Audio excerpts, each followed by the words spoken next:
네, 안녕하세요. 저는 산림교회 노수진 집사입니다. 저는 신학을 공부한 사람도 아니고 또 한 분야의 전문가도 아닌 산림교회를 다니는 평신도입니다. 그래서 제가 이 자리에서 여러분과 함께 나누고자 하는 것은 어떤 신학적인 접근이나 또 전문가적인 식견과 전망이 아니라 이 시대를 살아가는 평범한 기독교인의 시선으로 코로나 시대의 기독교의 모습 그리고 우리들의 모습을 살펴보고자 합니다. 최근에 한국 미디어에서 또 심지어 미국 언론에까지 등장했던 특정 교회와 또 목회자 그리고 교인들까지 우리들은 그들을 보면서 되게 극단적이다 또 이단이다 이렇게 쉽게 결론을 내릴 수는 있지만 결국 그들을 배출한 곳이 한국의 기독교라면 한국 기독교의 토양이 어떤지 면밀히 살펴보아야겠다는 생각이 들었습니다. 사회와 교계와의 심각한 갈등, 또 동시대 사회 문제에 대해서 너무나 무감각한 기독교인들, 우리는 왜 사회로부터 지탄받는 그런 이기적인 기독교인이 되었는지 고민해보는 이 시간이 되었으면 좋겠습니다. 첫 번째로 코로나 시대를 맞아서 질병학자들이 말하는 과학적인 코로나 예방법에 대해서 쉽게 수긍은 하지만 막상 자신의 교회 목회자가 코로나는 교회에 모여서 기도할 때 신앙으로 퇴치할 수 있다. 라고 이야기를 한다면 또 그렇게 이야기할 때 대다수의 기독교인들이 망설임 없이 반론을 제기할 수 없는 것은 과연 무엇 때문일까요? 왜 우리는 과학적인 근거에 의한 코로나 예방법보다 교회의 방침을 더 우선시하는 걸까요? 제가 가졌던 이 첫 번째 의문은 바로 이것입니다. 우리는 왜 과학을 멀리하게 되었는가? 사람들은 보편성, 절대성, 불변성 이 세 가지를 갖춘 것을 진리라고 정의해 왔습니다. 그래서 기독교인들은 하나님을 진리라고 생각을 했고 또 고대인들은 수학을 진리라고 생각했습니다. 왜냐하면 수학은 수나 연산 기호의 표기 방법이 사회와 문화에 따라서 다르게 표현되지만 그것이 의미하는 것은 어느 사회나 동일하기 때문입니다. 그래서 수학적 언어로 다양한 자연세계의 인과 법칙을 설명할 수 있는 과학은 사람들에게 진리로 인정받게 되었습니다. 흔히 중세는 과학의 암흑기라고 하고 또 근대는 과학의 중흥기라고 합니다. 여기 제가 기록한 과학자들은 모두 근대 과학을 이끌었던 사람들인데요. 먼저 코페르니쿠스를 보면 그는 우리가 알듯이 지동설을 처음 주장한 사람입니다. 그러나 그의 저서가 교회와 큰 마찰을 일으키지는 못했습니다. 그 이유는 지동설에 관한 관찰 자료나 수학적 근거가 부족했기 때문입니다. 그런데 갈릴레이는 지동설을 이론적으로 증명해냈습니다. 그가 교황청에 의해서 재판을 받게 된 것도 그의 주장이 매우 수학적이고 경험적이었기 때문입니다. 케플러는 우주를 기하학적으로 증명했고요. 우리가 잘 알고 있는 철학자이자 과학자인 데카르트는 자연세계의 모든 사물을 좌표 평면 위에 방정식으로 설명해냈습니다. 또 뉴턴은 사물과 사물 사이의 관계, 즉 중력과 만류 인력을 수학으로 밝혀냈습니다. 마지막으로 20세기 중반까지 활동했던 아인슈타인은 상대성 이론으로 빛과 중력에 대해서 연구했습니다. 사실 제가 굳이 알고 싶지도 않은 이 과학의 역사를 이렇게 길게 이야기를 한 이유는 바로 과학자들이 밝혀낸 연구의 대상을 살펴보기 위해서입니다.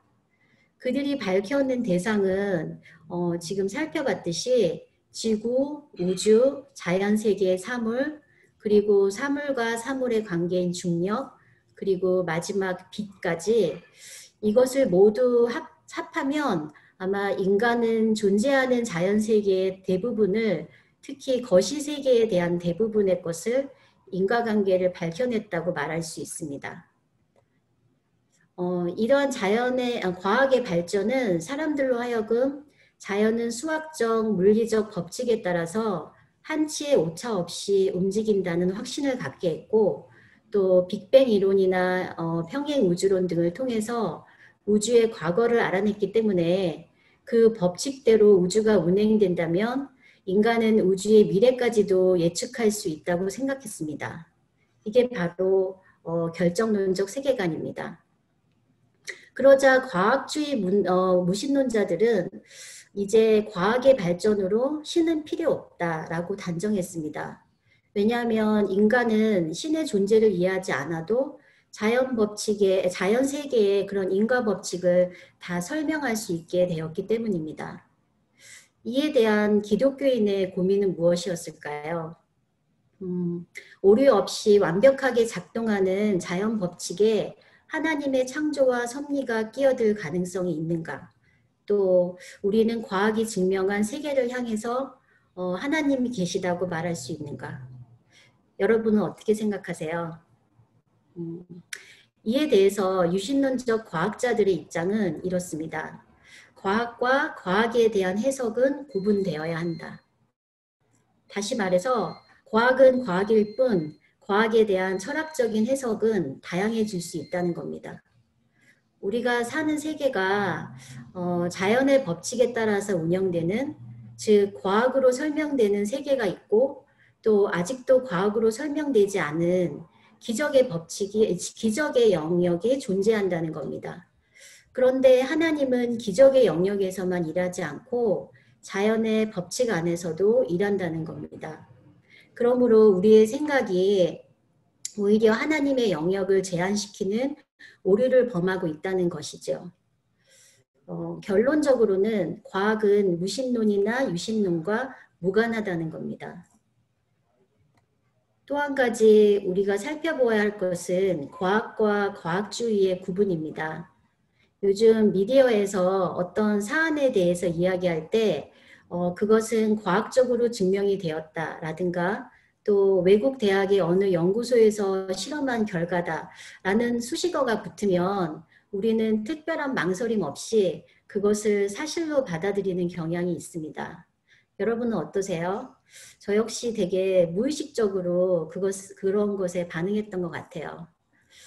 이처럼 과학의 실제 내용에 대해서는 사실 무관심하면서 과학이 진리다라고 생각하는 것, 그리고 인간의 모든 문제는 과학으로 해결할 수 있다라는 과도한 믿음, 이것이 바로 과학주의입니다. 근데 재미있게도 과학자 집단들이 과학을 신뢰하는 것보다 일반 대중이 과학에 대해서 갖는 신뢰도가 더 크다고 합니다. 우리는 과학과 과학주의를 구분해서 생각해야겠습니다. 그래서 앞에서 우리가 근대 과학의 역사를 잠시 살펴봤는데요. 현대 과학에 대해서는 짧게 이야기하자면 현대 과학은 양자역학이 대표적인 이론입니다. 저는 이 단어를 여러 번 들어왔지만 그 내용에 대해서는 별로 알고 싶지도 않았고 또 잘 이해하지도 못했어요. 지금 역시 뭐 충분히 이해했다라고 할 수는 없는데 제가 이해한 조금의 지식만 여러분께 말씀드리자면 이렇습니다. 그러니까 근대 과학은 주로 우주와 같은 거시세계를 연구했다면 현대에 들어서는 과학자들이 미시세계를 연구했습니다. 그런데 거시세계에 적용했던 물리 법칙이 미시세계에는 적용이 되지 않았다는 겁니다. 예를 들어서 물리학이 물질을 이해하는 방식은 시간에 따른 위치와 속도의 방정식을 구하는 건데 미시세계에서는 관찰자의 행위가 위치와 속도에 영향을 미친다는 사실을 알아냈습니다. 그래서 양자역학의 결과값은 확률로만 예측이 될 뿐 확정되지 않았다는 겁니다. 다시 말하면 우리가 우주에 대한 조건만 알면 미래를 예측할 수 있다라고 생각했던 결정론적인 세계관이 무너지고 우주의 미래는 결정되어 있지 않다라고 보는, 그러니까 보편적이고 절대적인 진리도 존재하지 않는다라는 상대주의적 세계관이 팽배해졌다는 의미입니다. 이처럼 시대에 따라서 과학과 관련한 인간의 세계관도 변화하는데요. 그렇다면 기독교인의 생각은 어떠해야 할까요? 과학을 대하는 우리들의 태도는 코로나를 대하는 우리의 일상을 결정한다고 봅니다. 우리가 과학에 대해서 가져야 할 태도는 과학과 신앙은 서로 대척점에 있다고 여기지 않고 또 과학에 대한 열린 마음을 가지고 관심을 갖는 것이 필요하다고 생각합니다. 또한 과학은 신앙으로 극복해야 되는 그런 대상이 아니라는 것. 그래서 하나님의 창조 세계를 이해할 수 있도록 하는 보조적인 텍스트로서의 과학을 적극 활용할 수 있어야 하지 않을까요?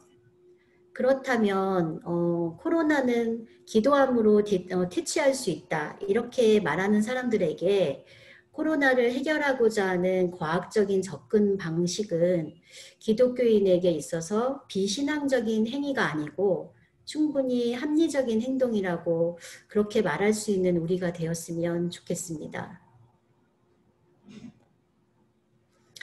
요즘 인터넷 검색창에 대면 예배라고 치면 무수한 기사들이 뜨는데요. 그만큼 대면 예배로 인한 교회와 사회와의 갈등이 끊임없이 일어나고 있습니다. 이러한 많은 기사들을 볼 때마다 저에게 드는 생각은 도대체 우리는 왜 그토록 예배에 집착하는가 라는 생각입니다. 저는 예배하면 제일 먼저 떠오르는 성경 구절이 모이기를 힘쓰라는 히브리서의 말씀입니다. 여러분은 어떠세요? 이 말씀은 초대교회 신앙 공동체에게 사회적인 약자를 위해서 함께 모이고 또 가진 것을 나누고 예수의 삶을 기억하면서 그 정신을 구현하라는 의미에서의 겉면이라고 생각하는데요. 물론 오늘날의 교회도 이러한 의도에 따라서 신앙 공동체의 영적인 각성 또 사랑의 나눔을 위해서 모이는 것이겠죠. 그런데 이 코로나 사태 속에서 사회와의 충돌 또 여론의 비난을 무릅쓰고라도 생명을 담보로 한 대면 예배를 고집하는 이유는 무엇일까요? 물론 온라인 예배를 할 경우에 교회가 겪는 현실적인 어려움도 이해를 못하는 것은 아닙니다.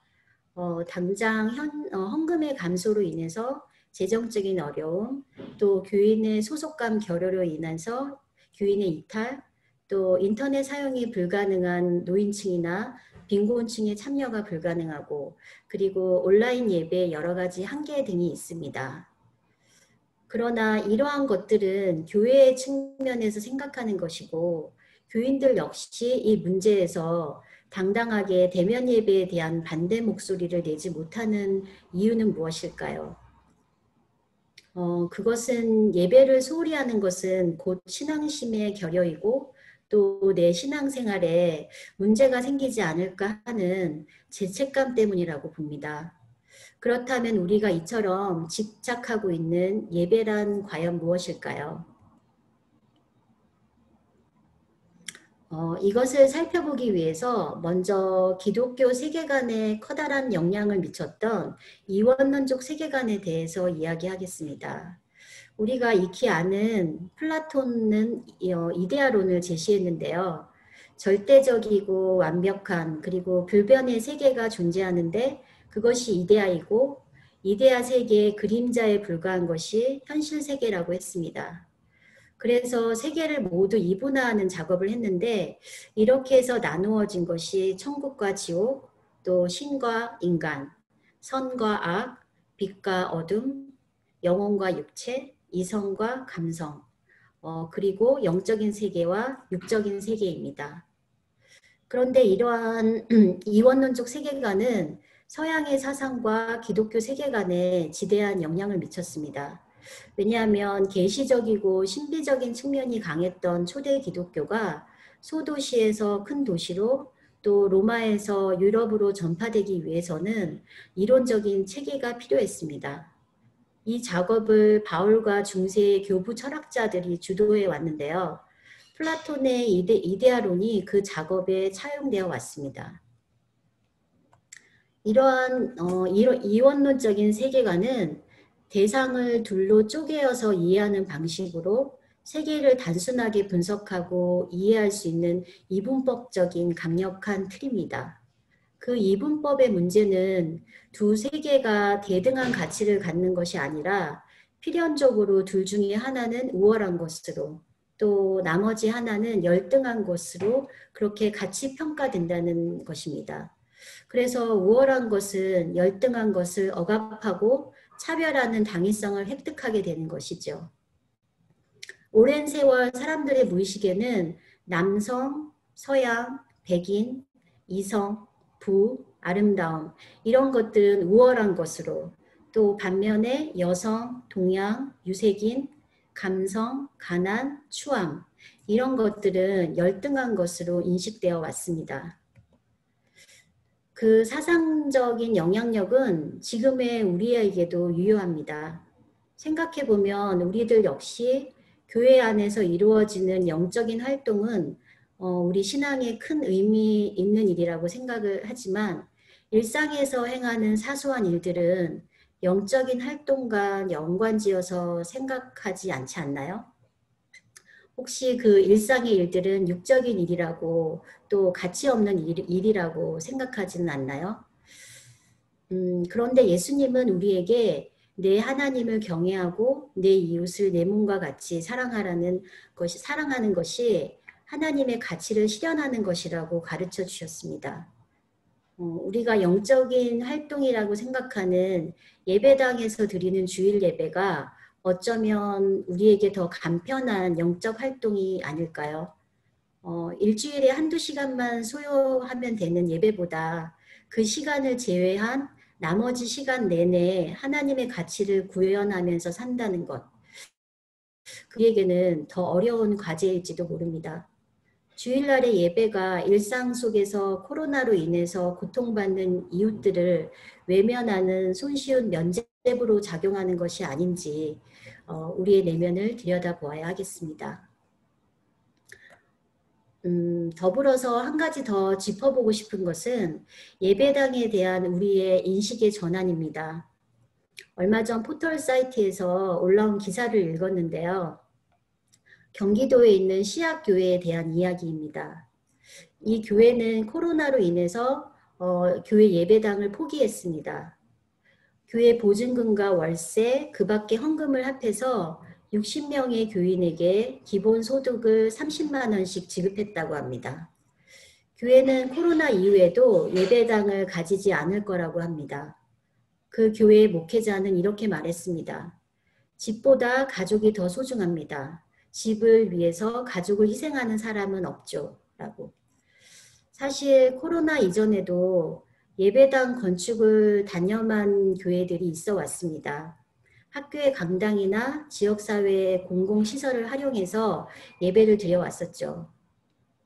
이스라엘 민족이 가졌던 성전의 의미는 이미 예수님 시대에 극복이 되었는데 아직도 많은 교회와 기독교인들은 기능으로서의 예배당에 대한 인식이 부족하지 않나 하는 생각을 해보았습니다.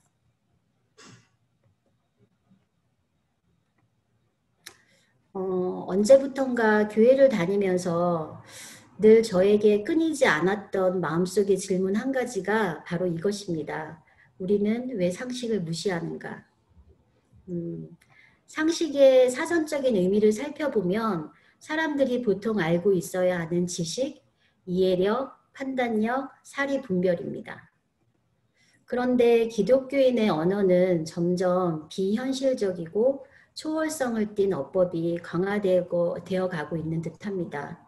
예전에는 교회 안에서만 주로 이런 어법을 많이 썼는데요. 요즘은 학교와 직장에서도 기독교인들끼리 자연스럽게 주고받는 듯이 보입니다. 하나님은 나를 어떤 직장으로 인도하셨어. 또는 하나님이 나에게 뭐뭐라는 음성을 들려주셨어. 근데 사실 우리는 보통 나는 기도하면서 고민하다가 어떤 직장을 선택했어. 또는 나는 기도 중에 뭐뭐라는 사실을 깨달았어. 라고 말하지 않습니까? 여러분은 어느 쪽에 속하시는지요? 요즘의 기독교인은 점점 일상적인 표현이 가능한 상황에서도 지나치게 영적인 언어를 사용하는 경향이 심해졌는데요. 언어는 사고에서 비롯된다고 배웠습니다. 또 언어가 사고 방식에 영향을 끼치기도 하고요. 우리는 점점 영적인 언어 사용을 생활화하면서 어떤 상황이 일어났을 때 상식적인 설명과 분석을 외면하고 영적인 접근 또 초월적인 해결책을 찾으려고 합니다.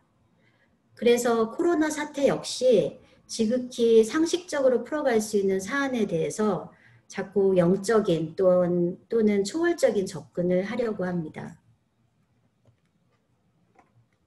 저는 자라면서 교회에서 하나님은 모든 상식과 법칙을 초월하신 분이다라는 설교를 참 많이 들어왔습니다.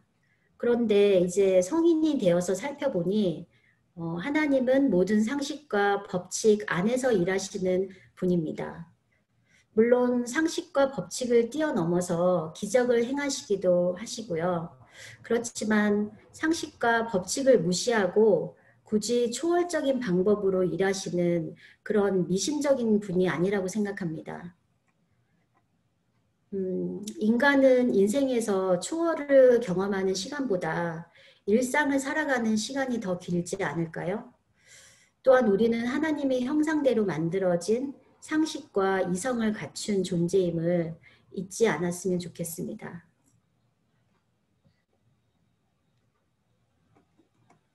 저희 산림교회도 여느 교회와 같이 예배 후에 점심 식사를 했습니다. 함께 밥을 먹는다는 것은 단순히 한 끼를 해결한다는 것 이상의 의미를 가지므로 대부분의 교회는 식사를 통한 교제를 참 중요시합니다. 예수님 역시 그러셨던 것 같습니다. 제사장과 바리새인들에게 먹고 마시기를 즐겨하는 자라는 손가락질을 받으셨던 것처럼 식사를 통한 교제를 즐기셨습니다. 그런데 저는 예수님이 사람들과 음식을 나누었다라는 점보다 누구와 함께 음식을 먹었느냐에 방점을 찍고 싶습니다. 예수님의 식탁에 모인 사람들을 살펴보면 한 가지 공통점을 가지고 있습니다. 보통의 유대인들이 절대 함께 식사하지 않을 사람들, 즉 세리들, 병자들, 몸을 파는 사람들, 장애인들, 죄인들. 이것은 정결한 사람들과 깨끗한 것을 먹어야 한다는 유대의 율법과 전통을 어기는 일이었습니다. 정결하다는 것은 곧 거룩하다는 것과도 비슷한 의미인데요. 거룩한 자들과 그렇지 못한 자들을 구분짓는 것은 당시의 유대인들에게 굉장히 중요한 일이었습니다. 그런데 예수님은 그 구분을 해체하셨습니다. 김기성 목사님의 길은 사람에게로 향한다라는 책에는 이런 구절이 있습니다. 거룩에 대한 담론이 구별 짓기에 기제로 작동할 때 거룩은 폭력을 내포하게 된다. 저는 성도의 교제를 즐겨하는 우리가 꼭 기억해야 할 구절이라고 생각합니다. 언제부턴가 기독교인의 교제는 그들만의 잔치가 되어버렸습니다. 구원받는 거룩한 자들만의 화기애애한 모임에는 비신앙인이 끼어들 자리가 없습니다. 예배 후의 식사, 성경 공부, 기도 모임, 그 수많은 모임 속에 과연 사회적인 신분이나 경제적인 차이를 넘어선 교제가 있었던가요? 우리의 종교, 민족, 성적 지향이 다른 사람들과의 스스럼 없는 교제가 있었던가요? 한국 사회는 학연, 혈연, 지연으로 이루어진 사회라고 하는데 요즘은 한 가지가 더 추가된 듯이 보입니다. 바로 교연입니다. 우리가 패거리 문화의 앞장서는 그런 부끄러운 일이 없었으면 좋겠습니다. 우리가 그토록 식사를 통한 교제를 중요시 하는 것을 생각할 때 우리는 누구와 함께 교제해야 하는가 그것을 먼저 생각해 볼 수 있었으면 합니다. 다음은 몇 주 전에 천진석 목사님께서 저에게 보내주신 카톡 내용입니다. 이것은 물리학자인 김상욱 교수가 트윗에 남긴 글입니다. 한번 읽어볼게요. 패스트가 창궐하자 사람들은 교회에 모여 기도했고 모인 사람들을 통해 병은 순식간에 퍼져나갔다. 이런 식으로 마을 주민 전체가 며칠 만에 전멸하기도 했다. 물론 사람들은 모이면 안 된다는 것을 희생을 치르며 깨달아갔다. 하지만 교회는 패스트의 원인을 인간의 타락이라 생각했고 이를 참회하기 위한 속죄 행진을 진행했다. 이런 행진이 있을 때마다 대규모로 희생자가 나왔지만 속죄 행진은 몇백 년 동안 패스트가 창궐할 때마다 되풀이된다. 중세 패스트의 비극이 21세기 대한민국에서 되풀이될 줄이야.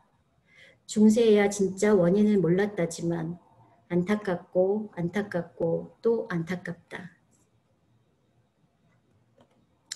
제가 이 카톡을 읽고 역사 속에서 인간이 전염병을 어떻게 대처했는지를 살펴보았습니다. 그 중에서 14세기에 유럽에서 있었던 흑사병은 굉장히 치명적이었는데요.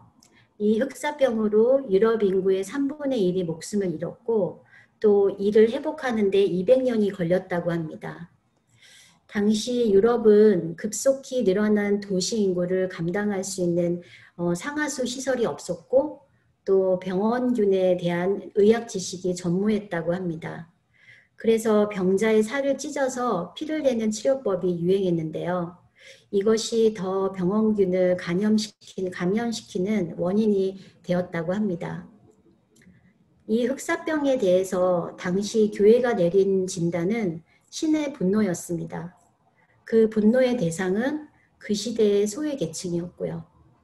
유대인들, 마녀들, 동성애자들, 특히 유대인들이 우물에 독을 타서 흑사병이 생겼다는 그런 가짜 뉴스로 인해서 수많은 유대인들이 죽음을 당했다고 합니다.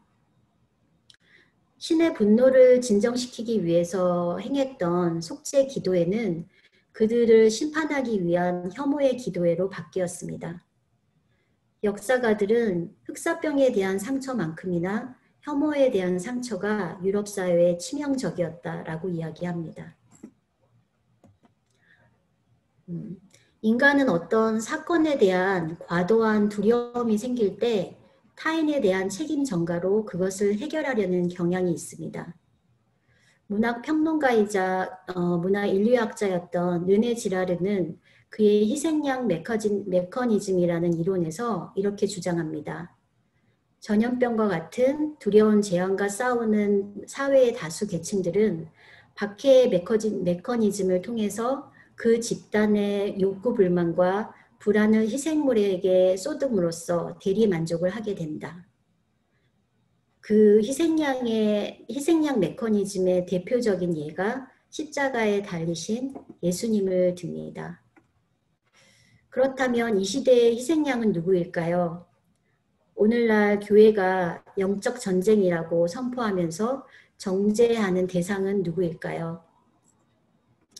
타인을 향해서 맹목적인 혐오가 아닌 우리 자신의 삶의 방식을 들여다보아야 코로나가 우리에게 던진 근본적인 질문에 대한 각자의 답을 찾을 수 있지 않을까요? 우리들 각자가 스스로에게 던져야 할 질문들은 어쩌면 바로 이런 것이 되어야 하지 않을까 싶습니다.